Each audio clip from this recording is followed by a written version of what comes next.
It's a passenger's worst nightmare. 1 minute, this Boeing 737 was cruising at 24,000 feet over Hawaii. The next, it had lost 1/3 of its roof. Only one person died in this bizarre incident, but the remaining passengers must have thought their time had come. They owe their lives to luck and a skillful flight crew.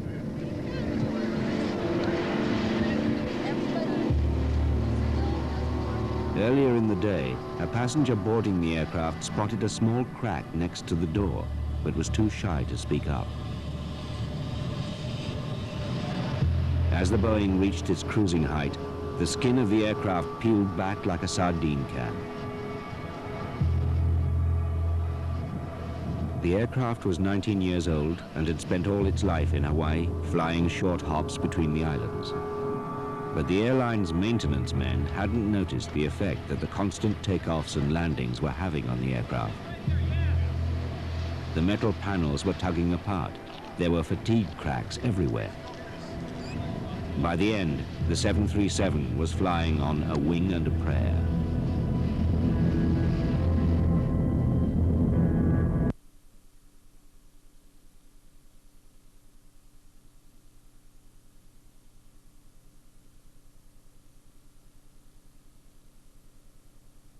On March 10, 1989, on a snowy afternoon, Air Ontario Flight 1363 took off and crashed moments later into a densely wooded area less than 1 kilometer west of Dryden's airport. The only surviving crew member was Sonia Hartwick. And you can smell soot, and you can smell people starting to burn, like the smell of hair burning. 24 people lost their lives that day, and 45 survived. I'm here on behalf of these people. I think they have the right to know, families of the deceased, the survivors, my co-workers, and the flying public, the events of the week that led up to this tragic event on March 10th, in hopes to prevent a disaster like this happening in the future. This tragedy triggered one of the most exhaustive investigations ever conducted into an aircraft accident. The 3-year Dryden Commission, headed by the Honorable Virgil Mashansky, determined that a buildup of ice on the Fokker F-28's wings was only one of the factors that contributed to this disaster. Other factors were inadequate ground procedures, crew stress, corporate pressures, and poor communications between the cabin crew and the flight deck. If someone had spoken up, this catastrophe might have been avoided. On the previous type of aircraft, the Convair 580, it was not uncommon for them to fly with considerable amounts of contamination on the wing surfaces. Captain Morwood had come off that aircraft. The chief pilot on the F-28 had come off that aircraft. It was pretty well known throughout the company that this was sort of an accepted thing within the company. As a result, going on a new aircraft, perhaps the training not enforcing the fact that the critical wing on the F-28 was supercritical with any kind of contamination. The fact that they had probably done it and gotten away with it numerous times on the Convair over the previous years, that kind of positive reinforcement perhaps led him to believe that he wasn't in as critical a situation as he was.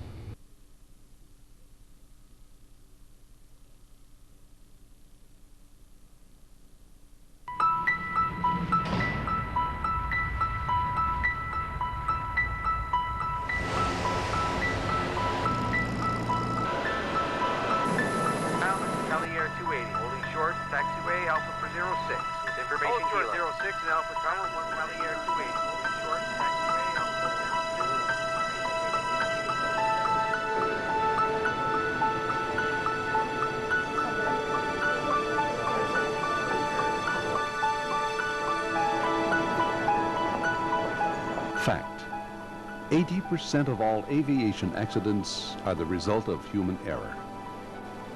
With proper maintenance, today's aircraft are built to fly safely for unlimited time.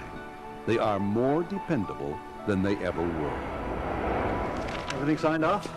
Just about.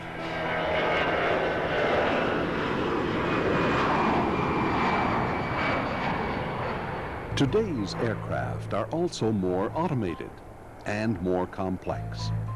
However, the people who fly them the people who control them, and the people who maintain and repair these complex aircraft are still the same. They're human. Thanks for staying. No problem. Get some sleep, eh?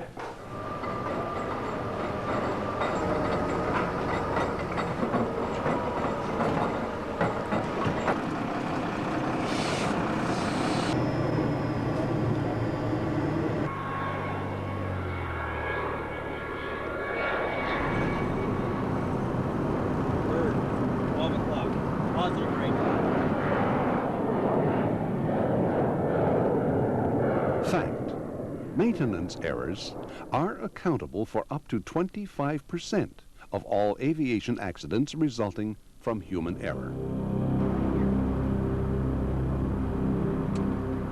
Jerry, we got a problem here with the pitch trim. What's the matter? Trim. I believe we're going... Have you got the column? Which way? Nose up. Nose up? Yeah. Is that better? That's better. Checklists. Checklists. Trim failure. Disengage, switch, press, and hold it. Pitch trim left, E14. Do you have control? I have control. Left E14, circuit breakers in. Manual elevated trim. We got to use that the rest of the way. Have you got control? I have control. Checklist complete. Tell the tower we're going back. Halifax Tower, Hal Air is declaring an emergency. We have pitch control problems and need an immediate return. Hal Air 280, are you able to return to runway 06? We should be able to make 06. Hal Air 280, you're cleared to left downwind runway 06. The wind 040 at 15. Advise fuel and souls on board. We have 4,000 pounds of fuel and 6 souls.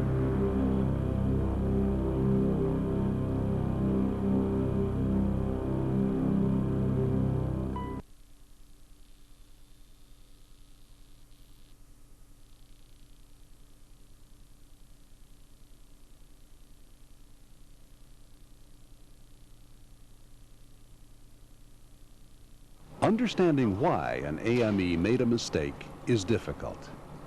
That's because a maintenance error most often results from a series of circumstances or a chain of events which interfere with an AME's performance at a critical moment. There are 12 major causes of performance interference, the dirty dozen. 12 everyday circumstances or events which can cause us to do things we normally would not do. Some have to do with our physical condition and personal state of mind when we're on the job. Fatigue, doing too much and getting too little sleep. Stress, the emotional and psychological wringer we experience at home and on the job. Complacency. I made this inspection 100 times and there's never been anything wrong. Communication, or lack of it, or those maintenance manuals, service bulletins, and airworthiness directives, which sometimes seem confusing, or written by designers instead of those who work on aircraft. Other causes have to do with working conditions in the hangar. Those pestering distractions throughout the shift, the volume of noise at any given moment, one's lack of knowledge about a particular repair, and the lack of teamwork to help support an individual's need. The lack of resources to do the job properly. Still other causes are organizational. The pressure cooker of flight schedules and deadlines, and the norms of the workplace. The shortcuts each one of us take to get the job done on time. Any one of the dirty dozen can interfere with an AME's performance at a critical moment. Usually it's several of them linked together into a chain of events which can result in human error and an accident.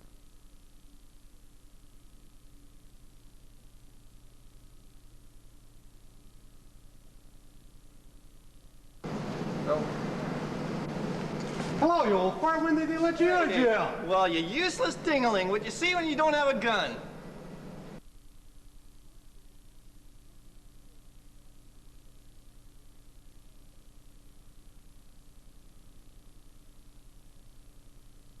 We'll squeeze it in.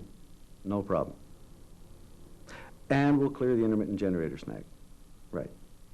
Okay, bye. Let's peel back several layers of circumstances in our case study. Let's try to determine why an AME made a maintenance error. Let's try to identify how many of the dirty dozen interfered with an AME's performance at a critical moment. Jerry. Bill can't make it, and this thing's due for an on-scheduled flight in the morning. Think he can pull a double shift? You up to it? Sure. Good. Don't forget it's due for a Phase B, and there's an intermittent snag in the generator. Could be an all-nighter, you know that? Yeah, well, I don't run the marketing department. All right. We'll get it out. Good, thanks. Tired? I'm all right. Hey, Jerry, got all weekend to sleep. It's one of the reasons I'm separated.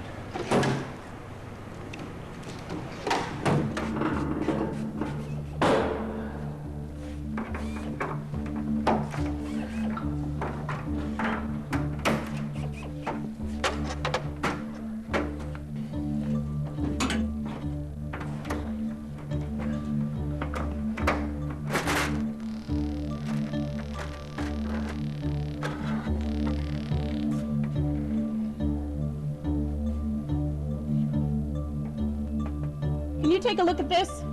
Not now. Just follow the wiring diagram and I'll check it later. Okay. Jerry Collins, outside line. Jerry, that's for you. Take a message. Yep. You want your dad to take you to hockey tomorrow? Yep, I'll tell him. All right. Bye-bye.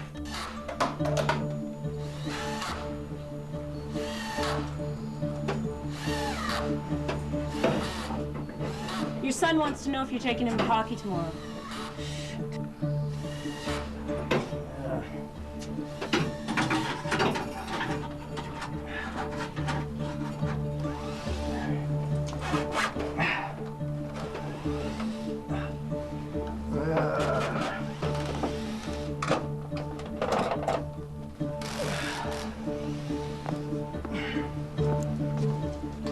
Can't I talk to him? Already? It's only 10:30. All right, all right. Tell him I'll pick him up at 6:30. Can I take him for breakfast after hockey? Come on, Alice. We agreed on weekends. Yeah, all right. Yeah, all right. But Can you look at this now, Jerry? yeah, hold on. What? Right.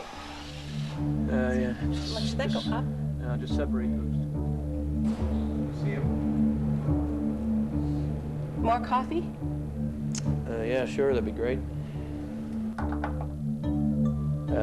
Those are new igniters. Don't bother pulling those. We'll fire them instead. Okay.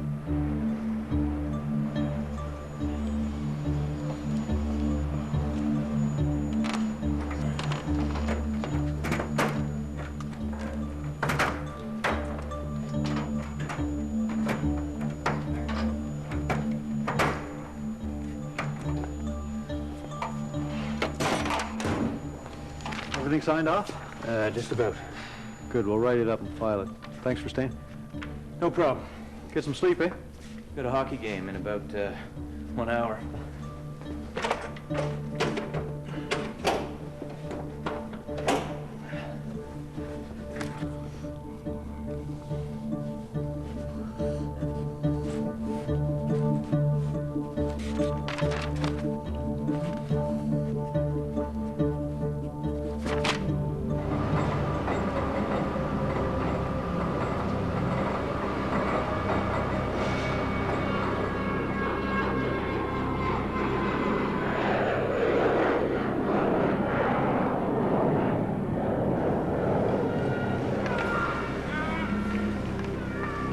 Halifax Tower, Al Air is declaring an emergency. We have pitch control problems and need an immediate return. Alley Air 280, are you able to return to runway 06?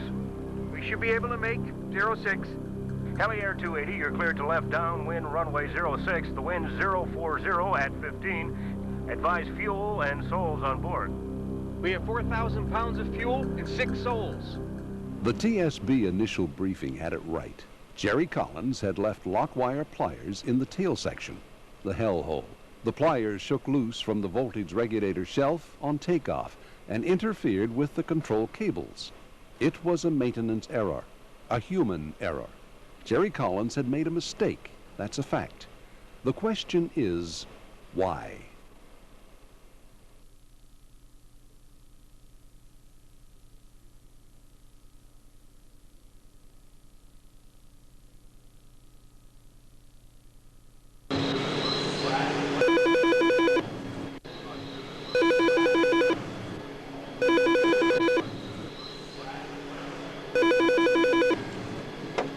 Okay, Will.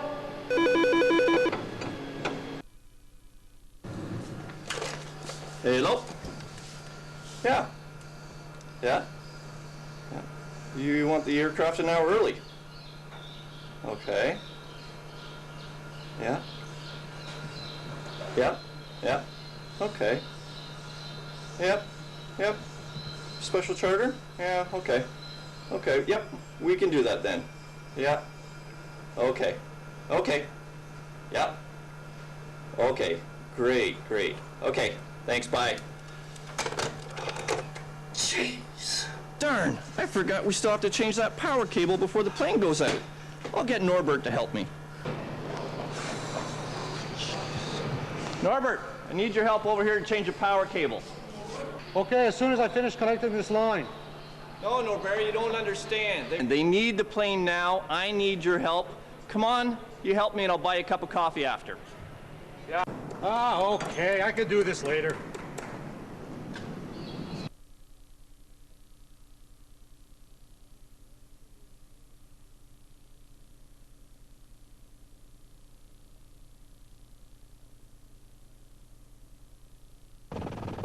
In 1988, a commercial transport aircraft experienced an explosive decompression at 24,000 feet while en route from Hilo to Honolulu, Hawaii. 18 feet of the upper skin and structure separated from the fuselage. One flight attendant was swept overboard and presumed to have been fatally injured, but the flight crew managed an emergency landing on the island of Maui.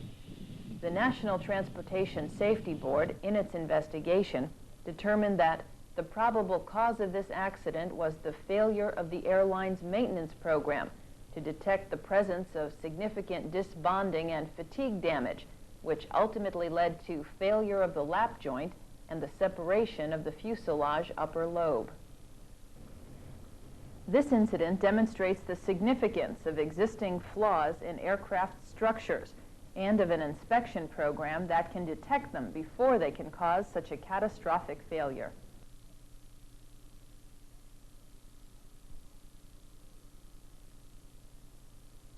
Major finding of this program was that the separation of the aircraft's fuselage upper lobe was caused by a failure mechanism involving small flaws emanating from the rivet holes along the lap joint of the fuselage. There are other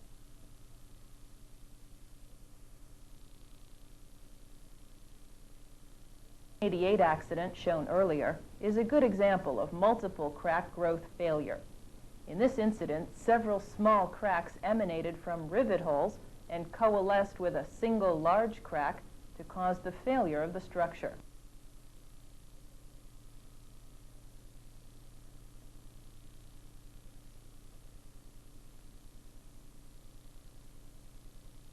When you come right down to it, most AMEs encounter at least one of the dirty dozen almost every day.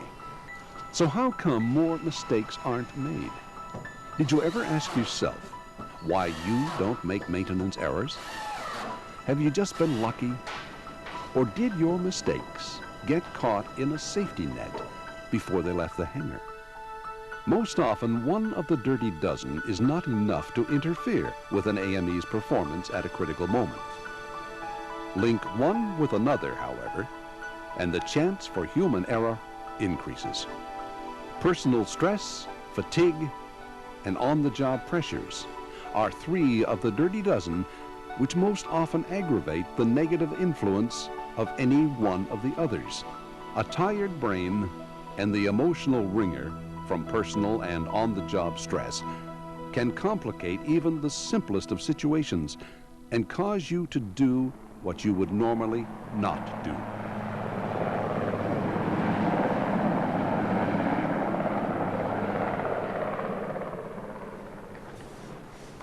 We squeezed in an inspection to please the marketing department, didn't we? Yep. That's a problem we all have to correct. And we have to correct this, too. We've been doing it that way for years. Not anymore. Our checklist doesn't tell you to take your tools out. Yeah, but if you use it right, you can catch a lot of other mistakes. Government safety regulations, industry procedures, and checklists are safety nets which can catch our mistakes before they leave the hangar.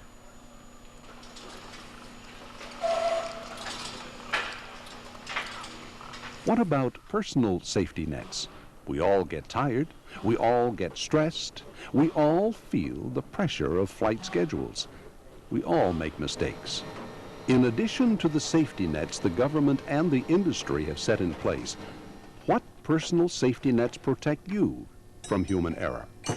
Generally what I do, and with my co-workers as well, is we try to set our toolboxes up so that there isn't a blank spot in the toolbox. It's an old military thing that we've picked up on, and it works very well.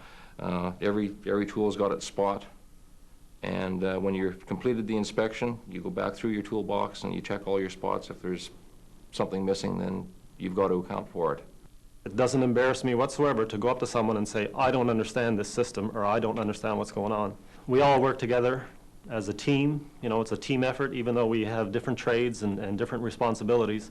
Our goal is to make the aircraft mechanically safe for flight, and we all work together to achieve that goal.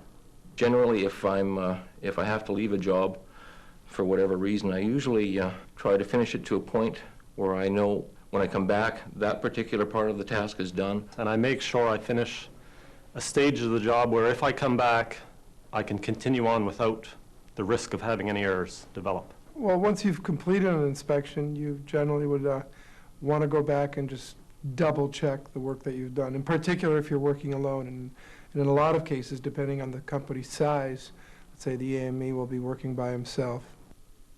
I'll go through, and a lot of times what I'll do is, even though I've done the inspection 100 times, complacency will set in after a time, but I try to think of today, when I open that panel and look at there's actually going to be something wrong. I'm going to find something today. Today's the day that this inspection is going to find something, and if I do that every time, then I find I put more effort into doing the inspection properly. I think it comes a lot with the training that we get, you know, right from when we go into school. It's a matter of, it's almost like a game of you're looking for stuff, and you always, you know, try and sort of make a game of trying to find things that are wrong. Follow the manuals. Give yourself enough time. Make sure that you stand up and say no when no is required. If the airplane's not airworthy and it's not ready to go, well, sometimes it's up to the AME to make that decision. We're there to fix the aircraft, and that's what we'll do. We'll fix the aircraft, and when it's fixed correctly, then you can carry on and have it for your flight schedule. I mean, there's stressful times, and it's just a matter of dealing with it the best way you can, and trying to organize yourself so that you minimize the stress. Fatigue is a factor of the type of work we do. We're providing human factors training for all our people. And this, you know, gives them an understanding and an appreciation of what fatigue is, and to recognize when they become fatigued. It also gives the supervisors an opportunity to know when their workers are becoming fatigued. I think if a regulation was put in place, that would probably go a long ways to help the AMEs have something on their side and reduce the fatigue factor. So after your 12 hours or 14 hours, then you go home and you have 8 hours of uninterrupted rest. I think that would be a big benefit. There's only one way to do the work that we do, and that's to do it correctly. To do the work correctly is to be constantly and consistently aware of the dirty dozen. By appreciating how each can interfere with good performance is probably your first and perhaps your best safety net. Awareness means keeping alert when you do the job and check your work. It means continually reminding yourself throughout your shift to work with your rational mind. Awareness means recognizing the fact that, like all the rest of us, you are human. Like the rest of us, when you are not thinking your best, when one of the dirty dozen interferes with your performance, that's when you make errors, human errors. Understanding why we make human errors is the first step to building safety nets to catch mistakes before they leave the hangar. For help in building those safety nets and for information on human factors training, contact your regional aviation safety officer.